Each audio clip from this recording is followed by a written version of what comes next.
ഇപ്പോഴത്തെ നിലയിൽ നേരത്തെ പറഞ്ഞതുപോലെ അമേരിക്ക സൈനികമായി ഇറാനെ ആക്രമിക്കാനുള്ള സാധ്യത ഉണ്ടോ?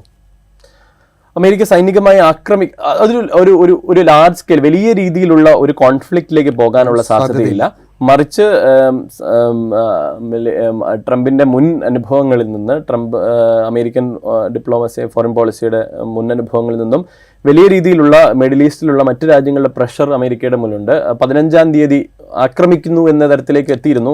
പക്ഷേ അന്താരാഷ്ട്ര മാധ്യമങ്ങൾ നമുക്ക് മനസ്സിലാകുന്ന ഒരു കാര്യം ഇസ്രായേലും മറ്റു രാജ്യങ്ങളും കൂടി ഇടപെട്ട് അതിനെ തടഞ്ഞു എന്നുള്ളതാണ്.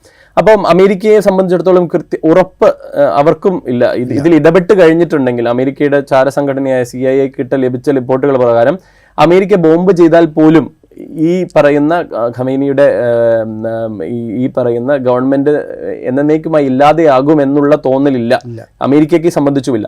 അപ്പോൾ വലിയ ലാർജ് സ്കെയിൽ ആയിട്ടുള്ള ഒരു വാറിലേക്ക്, ഒരു കോൺഫ്ലിക്റ്റിലേക്ക് പോകാനുള്ള സാധ്യതയാണ്. പക്ഷേ ട്രംപിനെ സംബന്ധിച്ച് മുഖം രക്ഷിക്കാനുള്ള എന്തെങ്കിലും നടപടികൾ സ്വീകരിക്കേണ്ടി വരും.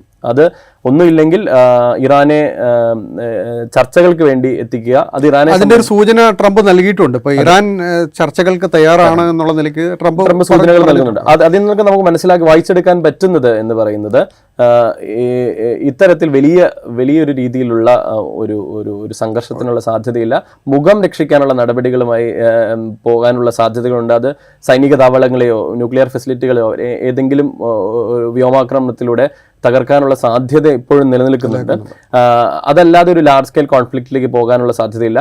പിന്നെ അമേരിക്ക ആഗ്രഹിക്കുന്നത് പോലെ തന്നെ ഒരു ഭരണമാറ്റം വരണമെങ്കിൽ ആര് ആ ഭരണമാറ്റത്തിന് നേതൃത്വം നൽകുന്നുള്ള ചോദ്യത്തിനുള്ള ഉത്തരവും ഇതുവരെ ലഭിച്ചിട്ടില്ല. അത് ഷായുടെ മകനെ തിരിച്ചു കൊണ്ടുവരണം. അത് ഷായുടെ മകൻ എന്ന് ലെജിറ്റിമസി എന്ന് പറയുന്നത് ഇന്നുണ്ടോ എന്നുള്ള ചോദ്യമാണ് നിലനിർത്തിക്കൊണ്ട് തന്നെ ആരായിരിക്കും, അപ്പൊ ടുണീഷ്യയിലാണെങ്കിലും ഈജിപ്തിലാണെങ്കിലും മറ്റിടങ്ങളിലാണെങ്കിലും ജനാധിപത്യ പ്രക്ഷോഭങ്ങളിൽ നിന്നുണ്ടായി വന്ന ഒരു നേതാവോ നേതൃത്വമോ ഉണ്ടായിരുന്നു. അത്തരത്തിലൊരു നേതാവിനെയോ നേതൃത്വത്തെയോ ഉയർത്തിക്കാണിക്കാൻ ഇന്നും ജനകീയ മുന്നേറ്റത്തിന് സാധിച്ചിട്ടില്ല.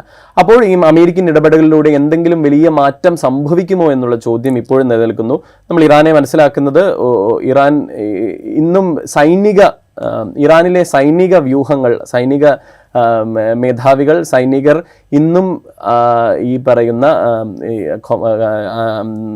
മതനേതൃത്വത്തിന് അടുത്ത് തന്നെയാണ് നിൽക്കുന്നത്. മറ്റിടങ്ങളിൽ എവിടെ സിറിയയിലാണെങ്കിലും മറ്റിടങ്ങളിലാണെങ്കിലും ഈ പ്രക്ഷോഭം ആരംഭിക്കുമ്പോൾ തന്നെ സൈന്യം കൂടി പ്രക്ഷോഭത്തിൽ പങ്കുചേരുകയോ അല്ലെങ്കിൽ ഈ സൈന്യത്തിലെ വലിയ ബഹുഭൂരിപക്ഷം ആളുകൾ സൈന്യത്തിൽ നിന്ന് പിരിഞ്ഞു പോവുകയൊക്കെ ചെയ്യുന്ന സാഹചര്യം നമ്മൾ കണ്ടു. സൈന്യം ഭരണകൂടത്തോടൊപ്പം തന്നെ വളരെ ഒപ്പമാണ്.